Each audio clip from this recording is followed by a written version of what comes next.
किसी गांव में एक औरत रहती थी। उसकी एक साथ 4 कन्याएं जन्मी। उस गांव के लोग अंधविश्वासी थे। गांव के लोगों में विश्वास प्रचलित था कि 4 कन्याओं के एक साथ जन्म होने पर गांव में अनिष्ट होता है। जब ये कन्याएं 16 साल की हो जाती, 3 कन्याओं के लिए उपहार रखे जाते। चौथी कन्या के लिए राख की पुड़िया रखी जाती थी। इसके लिए कागज के 4 टुकड़े तैयार किए जाते। 3 टुकड़ों में उपहारों का नाम तथा चौथे टुकड़े में राख लिया जाता था। एक एक करके कन्याओं की आंखें बंद कर कागज की पर्ची उठाने को कहा जाता।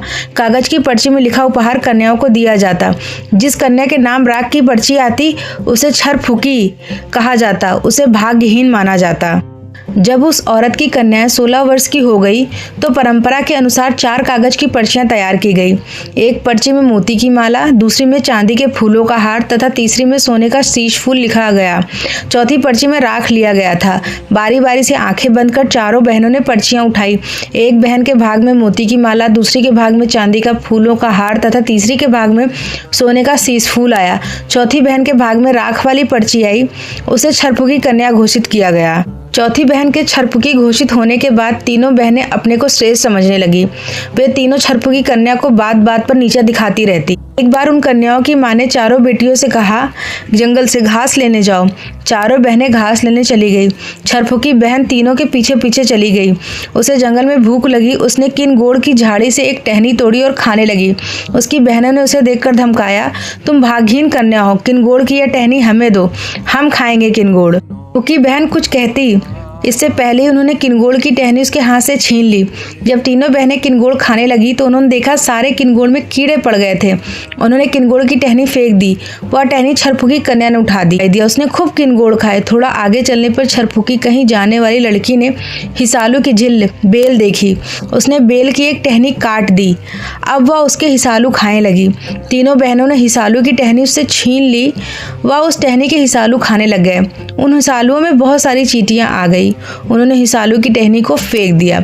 वह टहनी छरफुकी बहन ने उठा दी।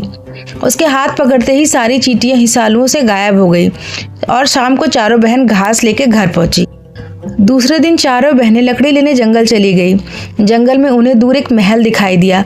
वे चारों महल के अंदर चली गई। महल के अंदर एक घोड़ा बंधा था। वहां खाने पीने के लिए व्यंजनों के थाल सजे थे। चारों बहनें ने उन थालों में से सजे पकवानों को खाना शुरू किया। तीनों बहनों ने छरफुकी बहन को पकवानों को खाने नहीं दिया। तीनों बहनें पकवानों को खाने लगी।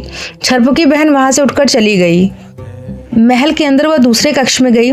उस कक्ष में 7 श्रृंगार की वस्तुएं रखी थी।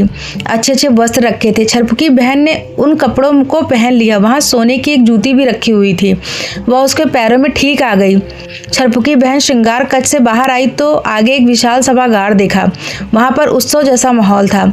वहां एक राजकुमार खड़ा था। उसने सेहरा बांध रखा था। उसके बगल में एक महात्मा खड़े थे।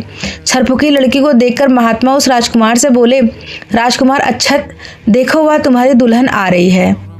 महात्मन, वही मेरी दुल्हन है, मैं कैसे मान लूं? हो सकता है कोई दूसरी कन्या सज धज कर आई हो। देखो, मैंने तुम्हें बताया था, जो कन्या श्रृंगार कक्ष में रखी सामग्री से अपना श्रृंगार करेगी वही तुम्हारी दुल्हन होगी। उसके पैरों में तो देखो वही सोने की जूतियां हैं, बिल्कुल सही नाप की। महात्मा ने राजकुमार अच्छत को बताया। महात्मा ने छरफुकी कन्या को फूलों की माला देते हुए कहा, बेटी तुम ही अच्छत की दुल्हन हो, दूल्हे के गले में माला डाल दो। छरफुकी कन्या ने अच्छत के गले में माला डाल दी।